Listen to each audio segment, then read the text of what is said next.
Hi అండి. Welcome to one more video.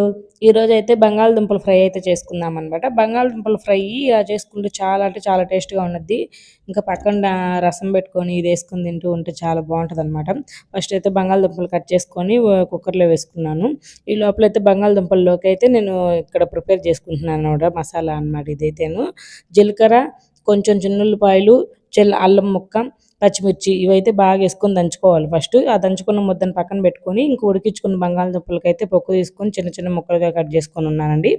Next కడాయి పెట్టుకొని oil వేసుకొని పోపు వేసుకుంటున్నాననమాట. ఇంక పోపుకి కావాల్సినవన్నీ ఆవాలు, జీలకర్ర, కరివేపాకు, ఎండుమిర్చి అన్నీ వేసుకొని, ఉల్లిపాయలు కూడా వేసుకొని బాగా వేపాను.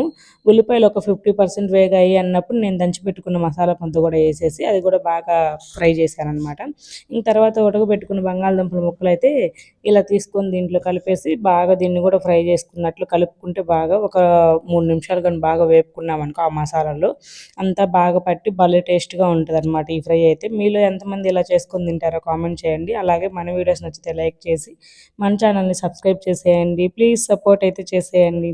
ఇలా బంగాళదుంప కర్రీ పెళ్ళిళ్ళలో అయితే పెడతారు కదా! పెళ్లి బంతుల్లో ఇలా అయితే చాలా బావుంటదనమాట. ఎవరైనా ఇంతకుముందు చేసుకోకుంటే ఇలా ఒకసారి ట్రై చేసుకోండి. చాలా అంటే చాలా టేస్ట్‌గా ఉంటది. Bye bye. Thanks for watching.